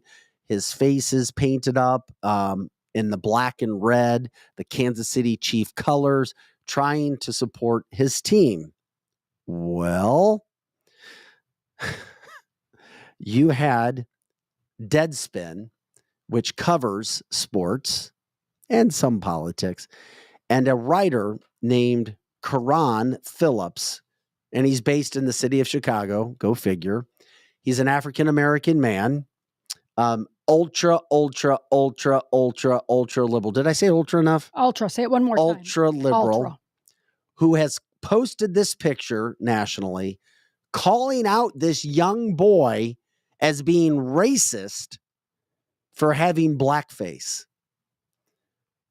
Can't make this crap up. That's what it's about. I hope there is a freaking lawsuit. What it's about. I hope there is a lawsuit being drawn up right now. I hope so to go after this man for picking on a young kid and his family because that's what he wore to a Chiefs game. That just shows you, and I think most of our listeners would agree, far less. Yes, Nick Sandman 2.0. Could not agree anymore. He stood there, didn't say a word, and of course he got millions after media obliterated him and slandered him. And this poor kid now has gone national because he was there at the game in Las Vegas on Sunday wearing that. And he was picked out of the blue. I wonder how many other fans wore that the same face paint, because people do that all the time. They do. Then he's going to pick on this little kid? That just shows you what I was about to say, that the far leftist, progressive liberals, that's a mental illness. I mean, it really is. I'm going to say that. You have to be mentally off to pick on a cute little kid like that. I mean, it's a disease these people must have in their brain to pick on that cute little boy. Well, he's trying to destroy Deadspin and this African-American writer, Karan, Carron Phillips, literally trying to destroy this kid. That is cruel to pick on a kid like that. There really is. I'd love Karan J. Phillips wrote the piece, and he said that he was wearing blackface.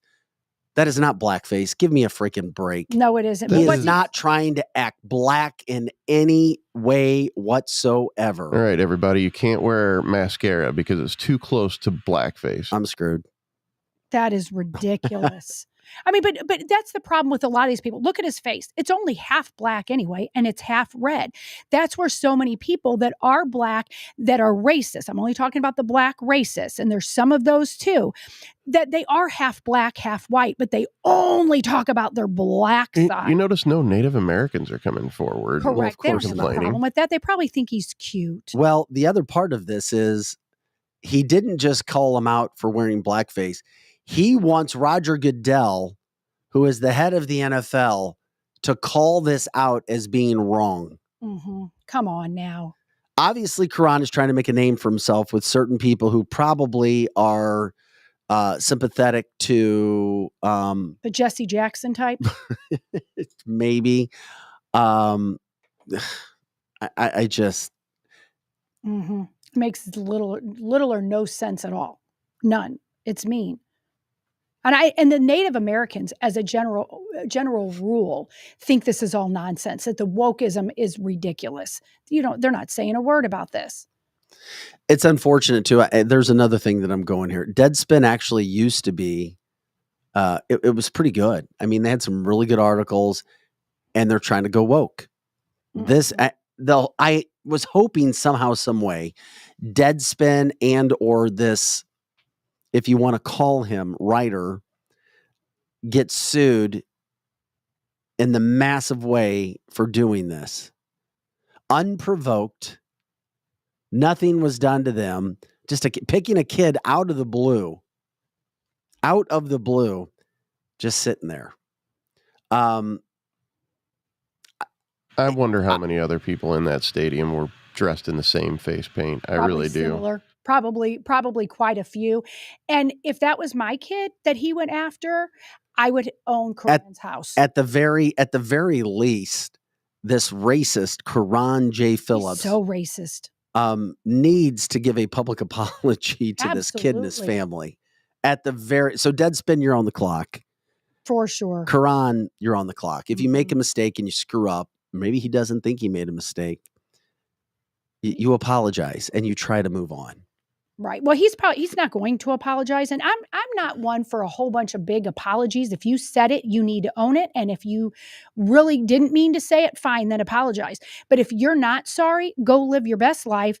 But his best life is going woke. And so I hope he goes. Well, this racist man, once again, Karan J. Phillips, and he's racist. He's a black man. Yes, you can be black and be racist. Yes, you can. It's part of it. And if you don't believe me, I'll bring in black people who will tell you that to your face as well. I like Jeannie's comment. Karan must sound a lot like Karen. Yes. That's the new guy version for Karen. Love it. Joe, can we pop the picture back up one more time as I read this guy's quote from Deadspin? I had it here. Now I can't find it. There it is. The sweet, sweet face. Look at his little angelic face. Okay, Karan J. Phillips, who wrote this article and aim at this kid because clearly he needs to try to ramp up his career, and it's going to do the opposite, I think. I don't think CNN would even touch this guy. Quote, this is what he had to say after doing the article. Quote, for the idiots in my mention who are treating this as some harmless act because the other side of his face was painted red, I could make the argument that it makes it worse. Oh my gosh. He's doubling down on his stupidity. Yeah, he is. Then he says, wow. Y'all are the ones who hate Mexicans. Oh, stop. But wear sombreros on Cinco. So this is a trifecta of racism right here. We got against black, we got against Mexican and Indian at the same time. All at the same time. This little kid is just uber racist. It's not about the Chiefs at all. He is racist, and he's there, and he's at a KKK rally. Well, this writer is he must be in a really bad state of life. He has to publicly dox a little kid. Right. You have to be at a Chiefs game. Yeah, there's something severely wrong with you. As if he's some sort of moral authority on the subject of race and to go after a little kid.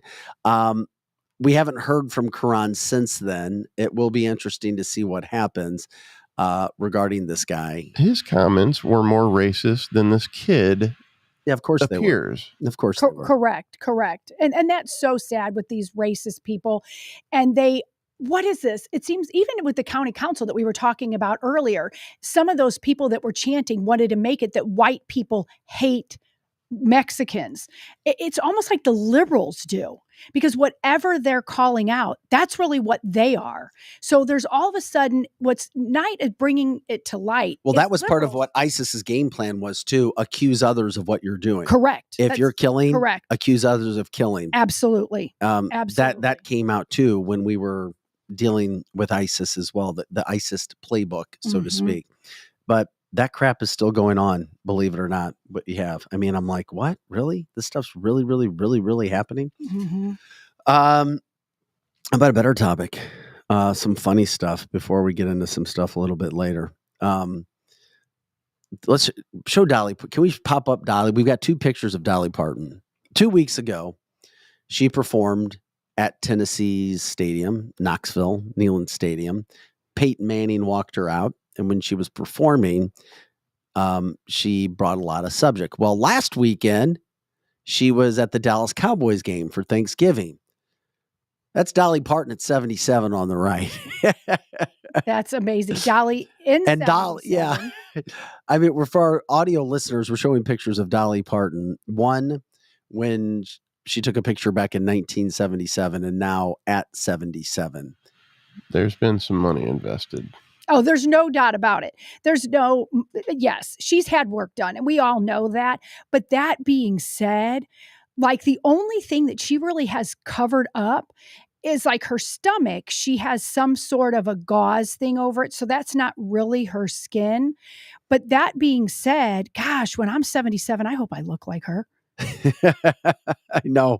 I'm like, oh, really? Look at Dolly going there. Yeah, she is rocking and rolling. Great. She's also got an album out that's kicking ass as well, selling a lot of copies. So Dolly's got it going on. However, yeah, the good thing is she admits it. Yeah, she does. She admits she's had work that she's admitted for years about her breasts having work on them all the time. She's always talked about that. And I told people I've gotten Botox at Aesthetica Med Spa. Tasha takes care of the face. And a lot of people do, and they look really great. I don't, just because I think I'm chicken because I've had other surgeries. No, we got to get you over there. No, I'm not going. Are you saying I need to go over there, Victor? No, you just said that you're afraid to. Yeah, I'm not going. She's all spandexed up, Eric says. She is all like in the middle, like her stomach. From far away, that looks like it's her skin, but it's not. She has like a whole body garment. Could she possibly be wearing a mask? People keep saying that. Look at the next picture that she could be wearing a mask. Joe, we sent it to you yesterday. See if you can find that one. Okay. This was her performing at Neyland Stadium. So you want my theory on this? Or I do. You want me to? We always have you. Look, this has been circulating social media for a variety. Now, when I first looked at it, I went, "Oh, is that a necklace?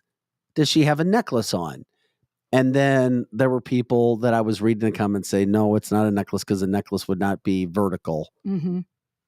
Okay, so my theory is that this is a surgical scar for like a facelift or something. Yeah. That's what I thought. I thought it was the same surgical, the facelifts are not done at the neck. I wouldn't think so. No, when you have... It looks very deep. It almost looks like somebody had slit her throat at some point. The facelift lines that I've been told about, and I know somebody who had one, it was not done at the neck. It was done behind like the jawline and up here on top of the head. And by the way, those facelifts, if people get them, holy crap, can they work? Not Nancy Pelosi, like she did too many. Yeah, she's too much like. But I saw a facelift on a person. I was like, oh my God, they took off like more wrinkles. It took like 25 years off their damn face. I was like, whoa. Yeah, she admits to plastic surgery. Of course she does. Mary says maybe she had thyroid surgery. Correct. And maybe it's just her natural wrinkles. She is almost 80 years old. That could just be how her neck gets. Yeah, it's just some of that stuff that's been... I'm not sure if thyroid surgery would leave that big of a scar, though. That's across the entire neck. Mm-hmm. Donna says her vocal cords were affected on the last surgery. Mm-hmm. Mom had a scar like that after thyroid surgery. Of course, we're all left speculating. Yeah. Yeah. But nonetheless, she is so damn rich. She can afford anything. She could afford anything, but she looks so good. There has been an uptick in thyroid issues in women lately. No, I'm serious. What? Because I used uptick? Well, Glenn called me out. I am 65, but my facelift and my mask helped me look a little bit younger. That's right. He's calling not a day over 49, 48. Right. You know, it says Vic looks 40, amazing for 65. Yeah, for 47, that stuff can happen. Yeah. He put about 15 years on your life.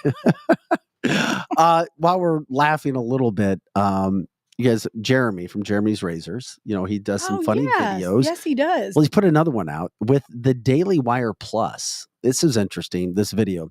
It's a 2-minute, 55-second video. We'll see if we want to play it all or not.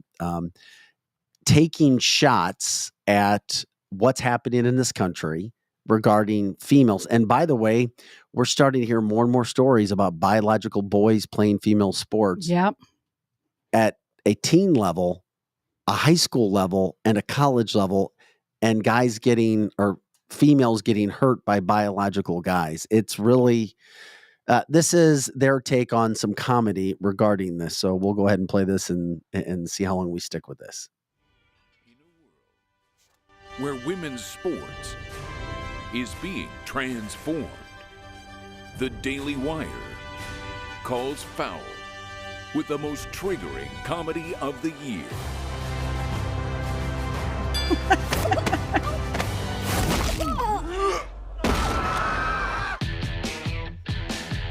Guys, this is serious. Sports can be your pathway to a better life. Well, like yours?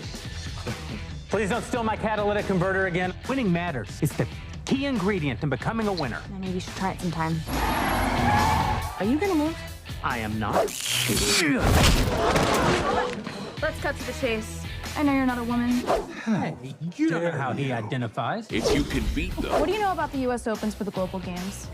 You want us to compete as women. $5,000 prizes. My lover says you were a great coach back in the day. Join them. This is the way the world is now. My 8-year-old daughter told me all about it. So a guy can become a girl with no physical changes at all. Oh, that's called gender fluid. So I can be a woman on the court and a man in the bedroom. I can't believe it. Nice. You mean when you're sleeping? Yes. Coach? Alex, we could play basketball. We'd have to get the whole team back together. It's time. We're in. I'm in. I'm in. To play. Lady Balders. Man up. Like a girl. That's right. I'm with her. Believe in my truth. This is my truth. From heroes. Day one of being a girl athlete. I love being a girl. To sheroes. We could dominate every woman's sport. Running, swimming, soccer. I said sport, Felix. It's ladies basketball, boys. Nobody watches. Excuse me. Are these seats open? Never mind. Getting dunks.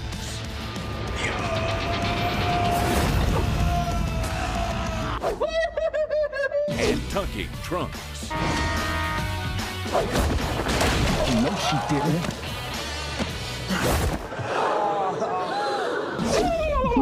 That's the biggest I've ever seen on a lady. I don't care. Lady ballers. One can even be trans age now, which provides Sheelix with a wonderful opportunity to relive all the experiences that she missed out on in school. Streaming exclusively on Daily Wire Plus December 1st.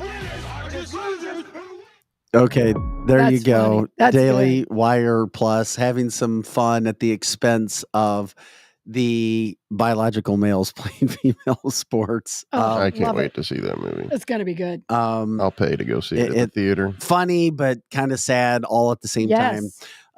Obviously, the Leah Thomas situation that happened with swimming, and then now another swimmer, I guess it was the state of Pennsylvania, who's now set all the records, a young biological boy who is now in college and set the records, like blew out everybody swimming as a female.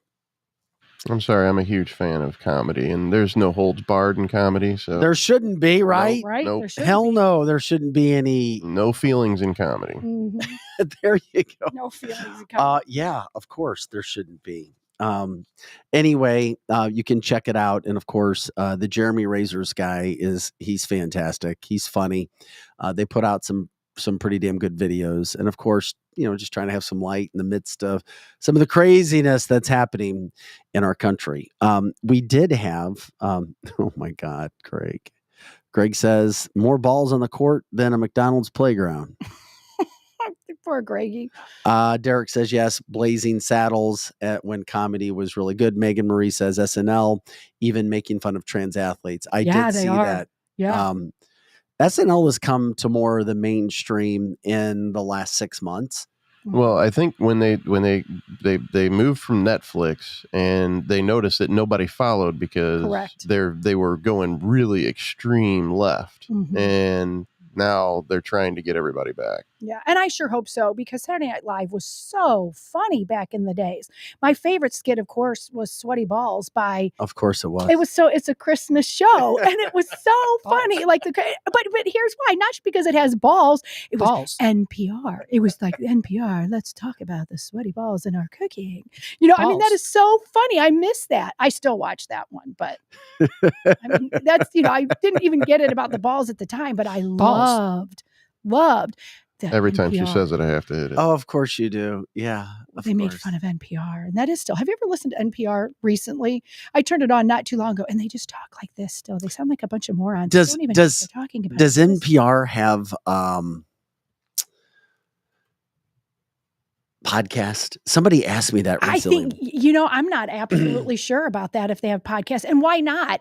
You and I and Joe and all of our listeners are paying for NPR, just like we're paying for PBS, because our tax dollars do not pay for a show like ours, but they pay for NPR. So why not give them some free podcasts too? It's funny because I was recently, and I can't remember where it was. I think it was a woman. I'm trying to remember where it was. And something came up and it was like, oh, we have podcasts and it's going well. Maybe, or was it a guy? But anyway, the point was they said, oh, yeah, I would love to listen to you. He's like, I love a lot of stuff on NPR. And I'm thinking to myself, NPR, they wouldn't like our show. Oh, my gosh. Obviously, they've not heard our show. But they were like, then they asked me, oh, does NPR have podcast or something? Or maybe you could connect with them. I was like, yeah, okay. We would be really good with NPR. That is so funny. No, I think if we called NPR and said, would you like to have the show cancel this on there? They would be, sure. Are you canceling the conservatives? That'll be great. Let's go. And then they heard our show, and that would be the end of that. Oh, you mean with NPR, if that were to happen? Correct. Yeah, it should be. Another news that broke this morning, December 10th, Hunter Biden is going to be questioned. That's right. On all of the business dealings with his dad and across seas, he's agreed. Now, I would have to, this just came out a little bit ago. Hunter Biden has agreed to the House Oversight Committee testimony. We're a live cast, so we also pick up live news as it happens. So he's agreed this is going to happen December 10th. So he's obviously facing allegations from the House Oversight Committee led by Representative Comer and Republicans. They're going to be questioning him that he used his daddy's positions in government to leverage business deals. So he's going to actually testify publicly before the House Oversight Committee on December 13th. Is this a joke? Can anything come out of it? I always like to think when big things like this happen, what else is going on? Is something else going on December 13th, 12th, or 14th that our attention is supposed to turn to Hunter Biden? Mm-hmm. He's agreed with a subpoena that was issued by the House Oversight Committee. And the subpoena was for a closed door deposition rather than a public hearing. So an expert said that we have seen you use closed door sessions to manipulate, even distort the facts and misinform the public. Therefore, we propose opening the door. Hunter's attorney wrote this.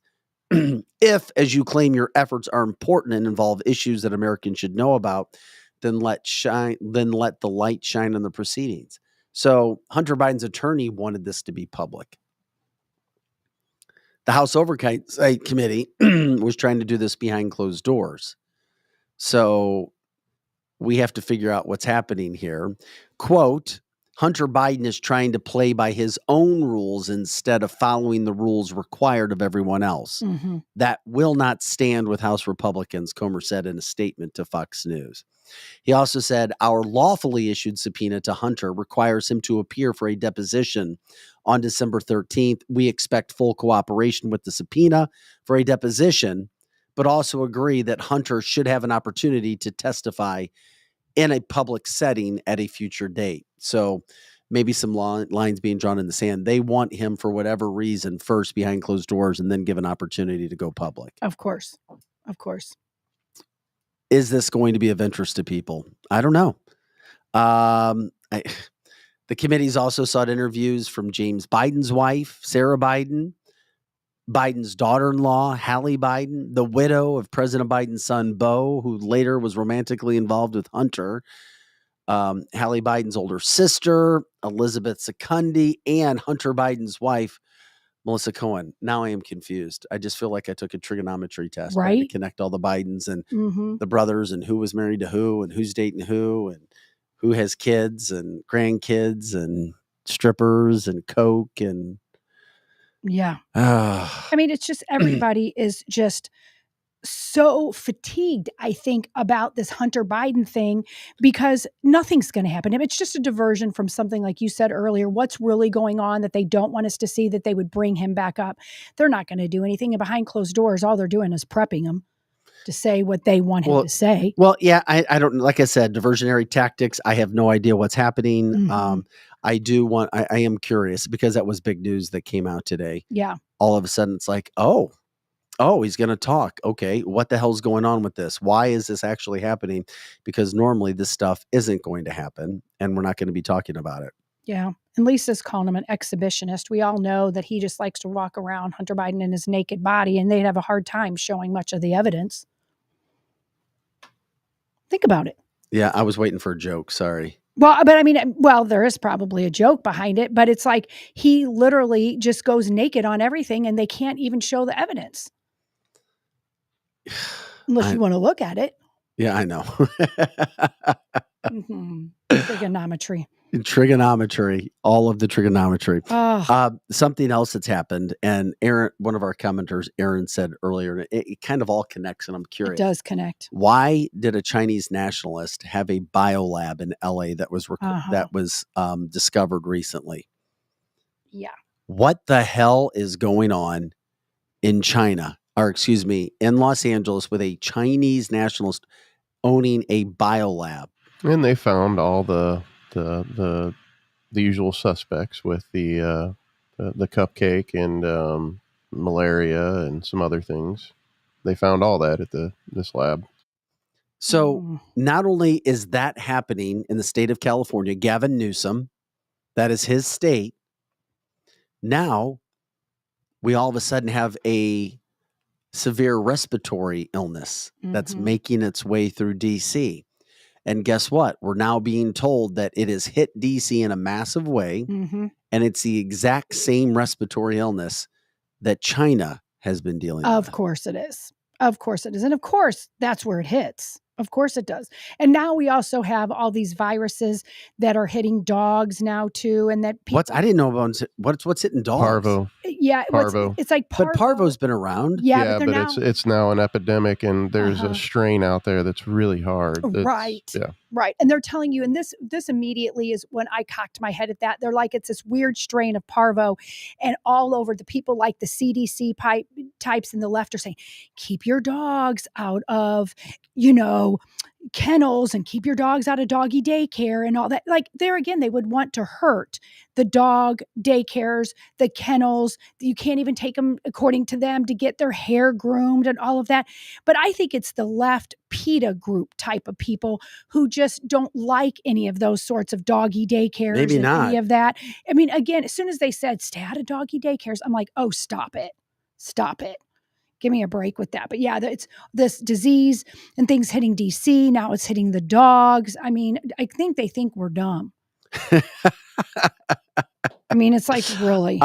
Do we need to be concerned with this respiratory illness? Are people getting concerned about this?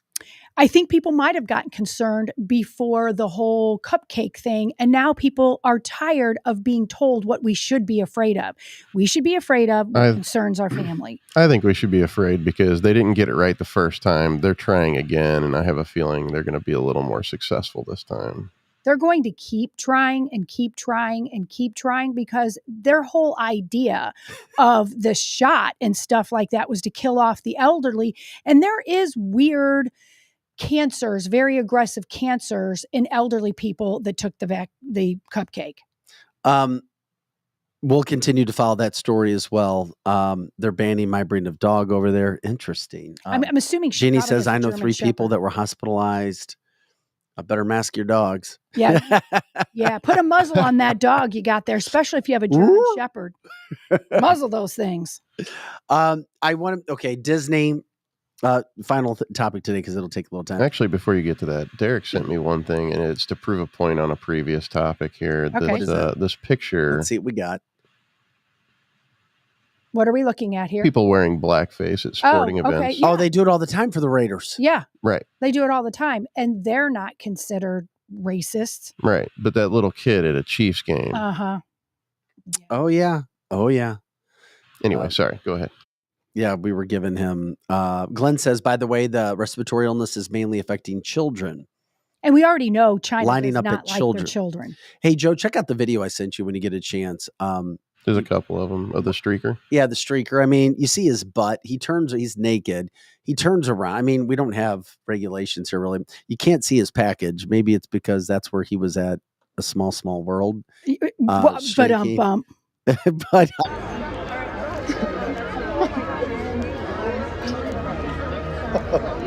this happened during the middle of the day. Oh my gosh. Small world after all. Yeah. So you do see his package a little bit. Yeah, you do. If you blow that up, you see his package.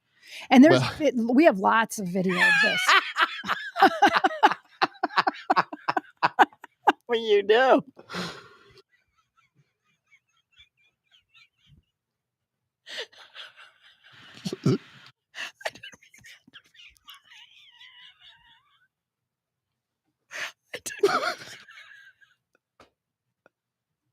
I didn't mean to be funny about that, but it is a small world and his package is small.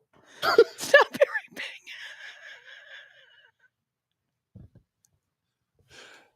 I watched about 7 videos of this, and his package is very small, in case you're all wondering. You just said if you blow it up,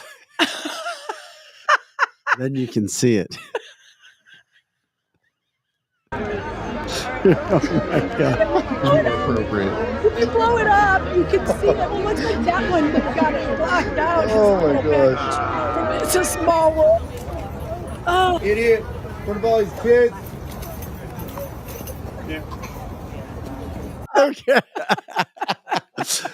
the way they carried him out. Oh. Yeah, they did. They carried him out with his package down. Like you couldn't see it. You could see his butt hanging out. But it was like, there's videos and videos and videos. His package is small, but if you blow it up, you can see it. Because it's so little. You have to blow it up. And there's some video of him, like, you hear people in there going, get down, get down. And he still has his underwear on. He actually has his underwear on. And so I watched it to see it. And I never saw the video actually when he pulls his underwear down. Maybe there isn't any video of that. But then all of a sudden, he has his thing hanging out. And then all of a sudden, he's just like, little kids are seeing it. If you blow it up, you'll be able to see it. Sarah, here's the problem. That douchebag is at Disney. Maybe that's exactly what Disney deserves. Disney does deserve that. I feel sorry for the parents that paid $10,000 to have their kid go to a small world. Little girls seeing that guy. Yeah, that's disgusting. Yeah, but that's what happened. That is literally the epitome of Disney World. Sorry. They love to talk about people's anatomy. They really do. And it's not like, it's a small world. The ride is, one of the grown-up rides. That is like one of the kid rides, Yeah. Yeah. Your comments are great. They are. And people are like, I missed that section. What did I miss? What did I miss? Well, it could be because it's a small package after all. It's a small package after all. Obviously, Disney's got other issues. They got some issues. Disney, with their last 4 films, has lost over $1 billion. $1 billion. They have lost $1 billion. That's not even talking about the loss of attendance at their facilities. Right. Because of that guy. It's $1 billion that could have been sent to Ukraine or something. I mean, that's right. We could have used that money to send it to Ukraine. And you know what? It used to be the most magical, happiest place on earth. Now it's full of small packages and perverts and pedophiles and all that. And I love Disney World, but we haven't gone since all this stuff happened. And I want to take my granddaughter. They also had a movie, Wish, that they put out over the weekend. I didn't even know about it until I read the story. $31 million since it was released. One of the lowest grossing films they've ever put out, if not the lowest, over a Thanksgiving holiday. Yeah. And normally that's a good time for them to do things like that. They went woke. And now the interesting thing is they're actually admitting it. Yeah. Disney has come to the forefront and has said, and they are talking, we admit that our shareholders' bottom line has been affected because of our left-leaning and socialist marketing and plans that we did. I'm like, what? They're actually admitting that they screwed up. They're admitting that their left liberal-leaning policies have hurt the bottom line for shareholders. And I bet you they don't change a thing. I don't know. Yeah. They don't have endless money. That's my deal, is that if they have endless money, then who cares? Whatever those points they're getting, you know, like they're getting kickbacks for doing that marketing. Yeah. They're making money under the table, I promise. Something's going on. Wouldn't you love to know the real truth? Not enough, because here's the problem. If they lose their shareholders, if people start taking their money out, then they're effed. But if they don't keep pushing the narrative, then the deep state doesn't win. So the deep state's paying them. They bounce. Yeah, they could be. Or they bounce from company to company, as we have seen. Disney came out and said, quote, generally, our revenue and profitability are adversely impacted when our entertainment offerings and products, as well as our methods to make our offerings and products available to consumers, do not achieve sufficient consumer acceptance. Further, consumers' perceptions of our position on matters of public interest, including our efforts to achieve certain of our environmental and social goals, often differ widely. Yeah. And present risk to our reputation and brands. Okay, that sounds good and all, but Alex is saying it on the chat line, and I kind of agree with Joe on this one too. The likes of BlackRock and Vanguard and all that, I have no doubt that they would have propping them up. They would have to be. Yeah. And they would have to be getting a whole lot of money, because $1 billion is a lot for anybody to lose on 4 freaking films. Those execs are sitting around a table daily. They knew this was going to happen from the start. So this was all planned. I can promise you that. Maybe, but keep in mind, when they started making these movies and cancel culture, it started to get more popular about 6 years ago, Joe. It did. And then it kind of hit a wall. And that's where I think when they first started, I think they may have thought, oh, this is going to go far. And it didn't. Right. It might not have, but this is bigger picture than any of us sitting here in this studio. No, this is part of the whole change of our world. Right. Target hasn't changed anything. Target's doubled down. Yes. It's something we can't see because we can't think that seedy. Our brain doesn't go to this big unseen entity of one group of people in the whole world order. Who better to wreck than Disney World and pervert Disney World, where everybody is happy, and that is where all the races get along and people can go ride on It's a Small World and all this kind of stuff. They are trying to divide and ruin anything good. Oh, from listener Aaron, I just hope their stockholders sue for fiduciary responsibility. Of course you would, if there's grounds for it. Matthew said, did anybody else's audio cut out for a minute? Maybe not. We know what we have We to know deal what with that happens. sometimes. And Kevin thinks it is part of the globalist push. Megan Marie says, they lost me and I had no idea they were doing this. It's been so long since I've been to Disney. They lost me when they stopped welcoming little boys and little girls and referred to them as dreamers. I had no idea. Dreamers, not little boys and little girls. Right. Yep. We've talked about Target. DRC says Target trying to cancel themselves as well now with some of the things that they've got going on. But once again, Disney has been destroyed in 2023. A lot of it, their reputation, their money. They don't have people buying their stock. They just don't right now. If it goes down way low, then it may be an opportunity for people to try to jump in and get that. But do you really want to be associated with Disney? No. And that's a shame. I sure love Mickey And Lisa Mouse. said we sold all of our Disney stock when they started Gay Pride Week. Once again, you have to be careful about where you're investing money and putting money because you may be surprised at where it's going, especially depending upon the kind of investing that you may be doing. And there should never have been a Gay Pride Week at a place for little children.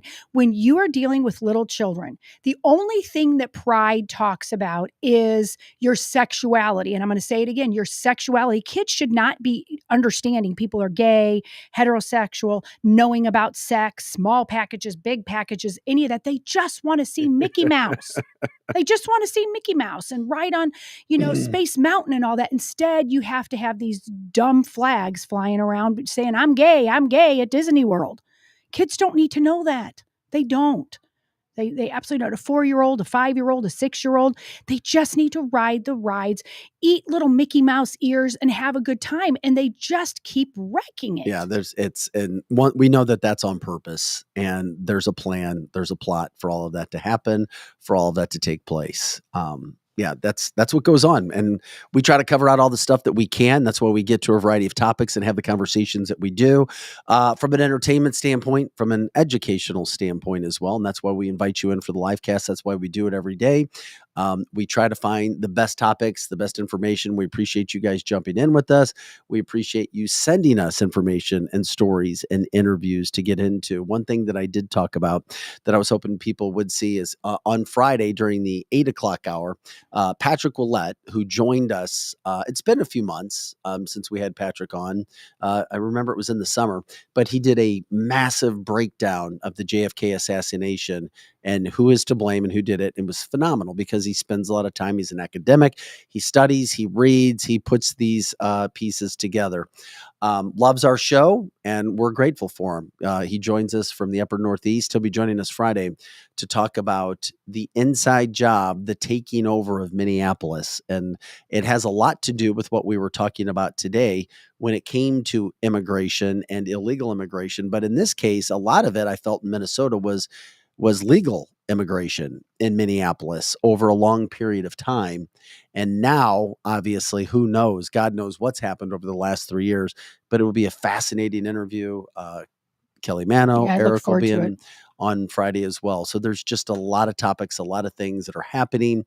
And of course, we appreciate you guys jumping in and telling us as well. Have we covered? I mean, I always send you so much, Joe, and there's so much good stuff. I can't even remember. From like 2 days ago, there's still a J6 video of the other side of the Capitol. Oh, yeah. I don't know if you don't want to end on that kind of note. We want to save that for when we can get into it more. Yes. You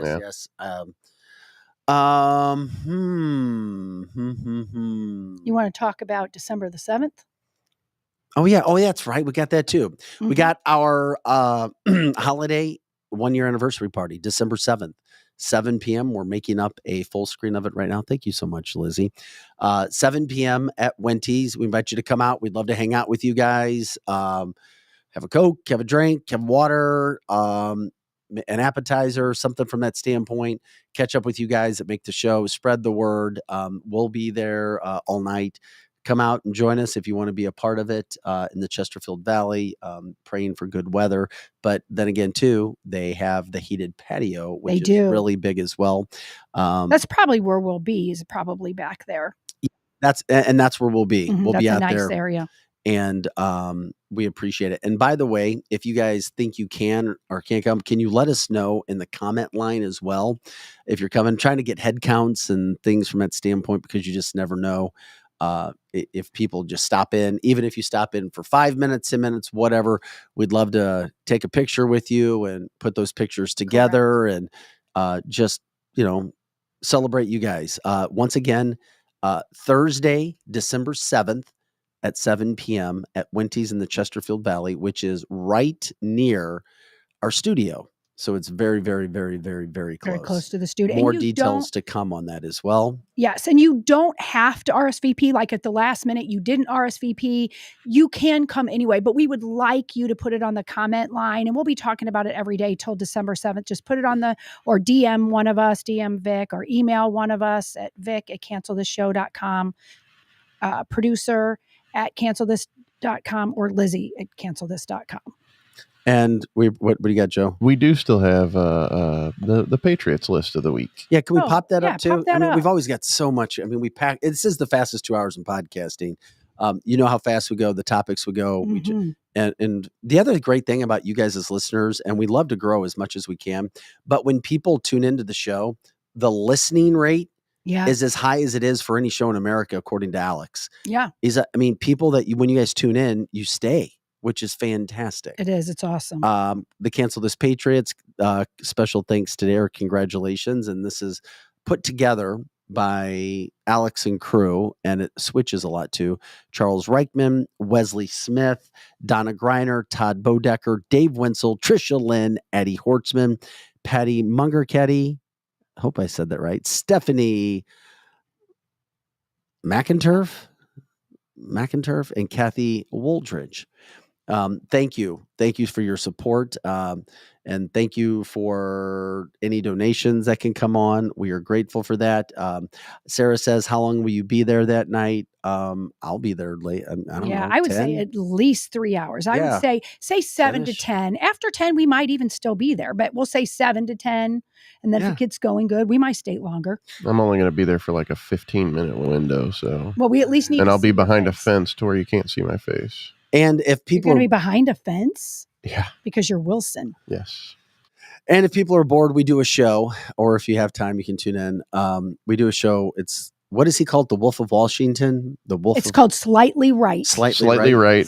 The Wolf of Washington. Wesley Smith, he ran for office. He uses the studio, does a podcast, live podcast every Tuesday at 12 o'clock. So I found out today he is out of town. So yes, and he does it with, tell him who he does it with Brittany Twist. With Brittany Twist, Tony Twist's daughter. And we've also got different people that come in, but he's got a lot.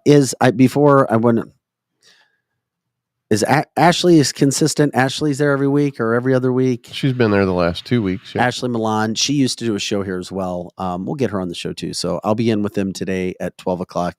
God knows what we'll be talking about. I have no idea. We have to go figure that out. Well, it'll be fine. It'll be fine. If Wesley was there with you, the show takes a different twist, literally, because he kind of goes down some interesting paths. Okay. Mm-hmm. Yeah, he does. Interesting, though. Yes. So we appreciate it, guys. Thanks for jumping in today and joining us. We will see you tomorrow. Thanks again for all of your support. Once again, please cancelthisshow.com. Check out our partners, share the show, like, subscribe. You can also send stars as well. So for the big man, Pro Joe, Joe Pro, and Lizzie Sparks. And he's the whole package. That's who he is. Pro Joe is the whole package. I'm the large package. No, he's the whole package. He will not be hanging out at It's a Small, Small World. No, he will not be at the small world. No. I'm Vic Faust. Guys, have an awesome day. We'll talk to you later.